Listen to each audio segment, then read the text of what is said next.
My next upload this evening is with regard to contractualities and when terms and conditions of contractualities haven't been fulfilled.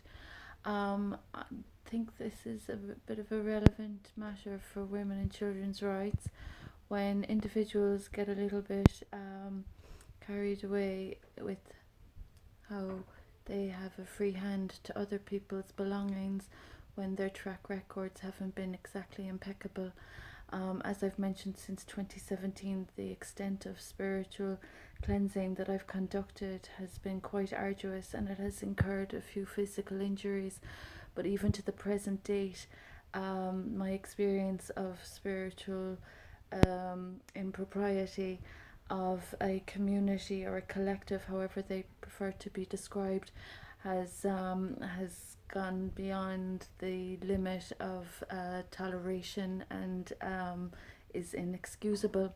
So basically, the point of this is that there have been failings of individuals to conduct any of these matters that need resolution and reparations. They have failed to um, they have failed to come to the point of reconciliation and proper negotiation. They have resorted to retaliation, and there have been, as I've mentioned, awful matters caused with regard to people not honouring their obligations. Um, this is with regard to my marriage. I've experienced very serious injuries in my marriage. My marriage has caused very serious offences against my child and I due to these culprits trespassing on property and intruding where they have no right to be, and that have been conducting spiritually foul practices. So these people are having a free hand with people's wealth and property and personal belongings. That's quite cheeky, and especially when their track records have been so foul, filthy. It's horrible what I've had to confront. It's absolutely outrageous. But there have been positive outcomes and positive benefits to the spiritual cleansing that I've conducted between 2017 and 2018, and the positive fruits, as I referred to, as a consequence of my humanitarian work, spiritual work, etc., that have helped at home and abroad in many senses.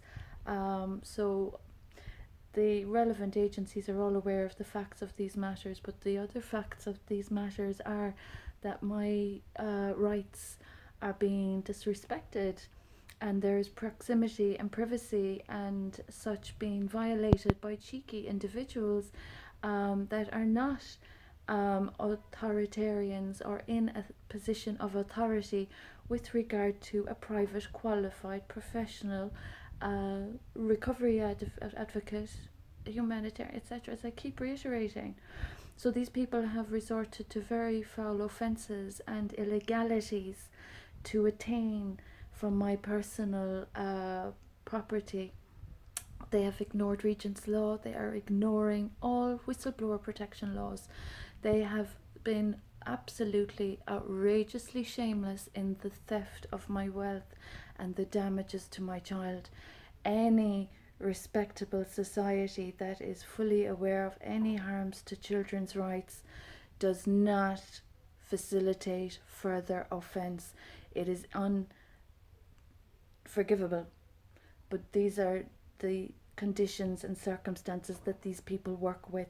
So there's very dangerous human rights abuses that the ECHR were made aware of, that I contacted them about in 2019, and there are individuals in my proximity that are causing discomfort with an intention to attain from my personal property. Now, they've been on my marital property, that's trespassing and illegal. They have been developing on my property, that's also unlawful and illegal. So there are very dangerous problems being caused in Tralee with people being cheeky and treasonous against my royal identity, my own personal spiritual royal identity. It's not any other relative's identity or experience, and it's not any other individual's title or position or role. So this is to highlight the issues caused when a person is experiencing human rights abuses that are of identity theft, property theft, creative intellectual theft, financial theft, and worst of all, harms, damages and losses as a consequence of unlawful care orders, separating a child from his mother unlawfully. So this is for the attention of the Departments of Justice and the European Court of Human Rights.